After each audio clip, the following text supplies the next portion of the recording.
Assalamualaikum warahmatullahi wabarakatuh. Dengan saya Mutin Kadir, siswa ITB Jakarta. Kali ini saya akan mempresentasikan terkait planning bisnis untuk daging sapi.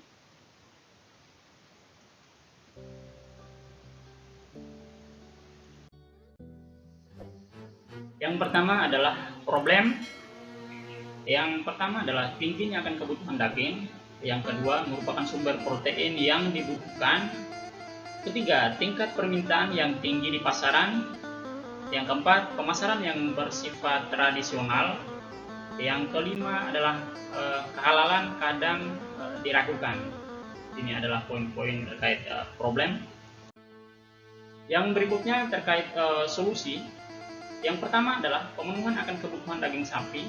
Yang kedua, terpenuhinya kebutuhan protein dari daging sapi. Yang ketiga, kehalalan dan kebersihan dagingnya terjamin. Yang ketiga, di-packing dan disimpan dalam freezer.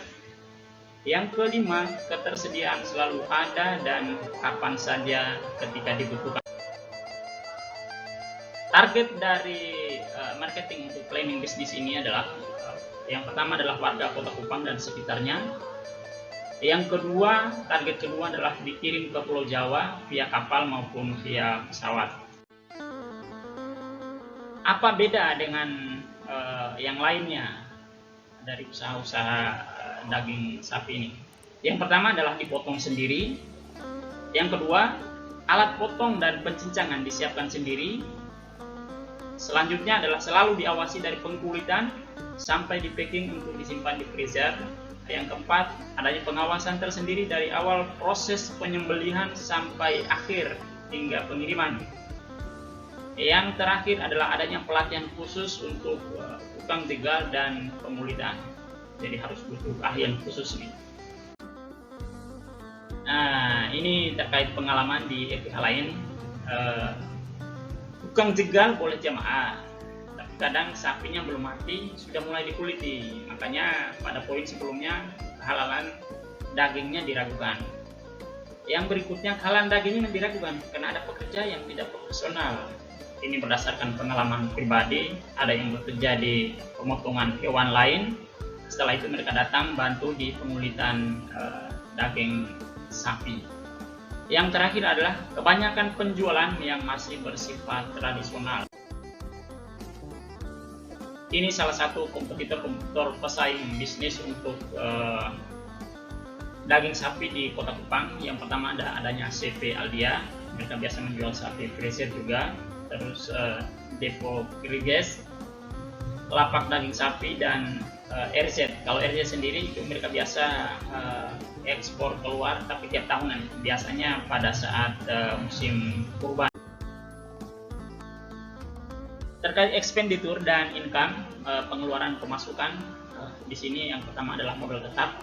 Yang pertama ada kebutuhan untuk menjadi modal tetap, ada freezer, parang, pisau, tali, dacing atau timbangan, gaji pegawai, dan pisau cutter. Totalnya itu sekitar Rp8.850.000. Sedangkan untuk biaya variabelnya yang biasa dipakai habis, yang pertama adalah sapi, plastik, kebersihan, listrik, dan sebenarnya ini saya lupa masukkan, ada transportasi harus masuk di dalamnya. Jadi totalnya sekitar Rp37.770.000. Jadi untuk modal 5 ekor sapi, jadi kita bisa menyediakan dana sebesar Rp47.620.000 dengan rincian pengeluaran dan pemasukan sebagai berikut. Yang pertama, catatan harga 1 kg sapi Rp110.000 untuk di Kota Kupang, dan di luar Kota Kupang kisaran harga Rp150.000 sampai Rp200.000 per kilogram, biasanya di Jakarta. Kadang di daerah lain seperti Kalimantan bahkan sampai 200-an lebih, sekitar 280. Untuk harga sapi, kisaran harga sapi berat itu 220 sampai 260 kg, itu biasa menghasilkan daging bersih sapi itu sekitar 100 kg. Dari hasil penjualan sapi ini, 1 ekor daging sapi itu 100 kg dikali 110.000 untuk Kota Kupang itu sekitar 11 juta. Dan jika 5 ekor sapi maka 500 kilogram dikali 110.000, maka totalnya ada sekitar 55 juta rupiah. Jadi laba kotor untuk 5 ekor sapi sebesar 55 juta rupiah. Jika memulai perdana, mulai yang kecil-kecil dulu tidak masalah, yang penting disesuaikan dengan kebutuhan dana.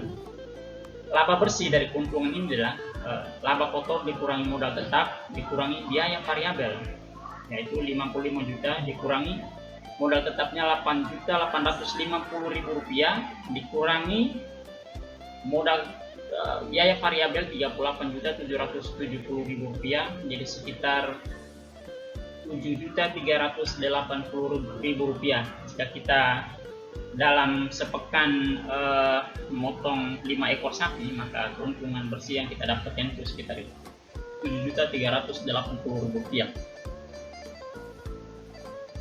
Jadi rencana pemotongan ini setiap pekan, jadi 4 kali pemotongan dalam sebulan, maka kisaran sebulannya 20 ekor, maka keuntungan bersih bisa mencapai 29.520.000 rupiah.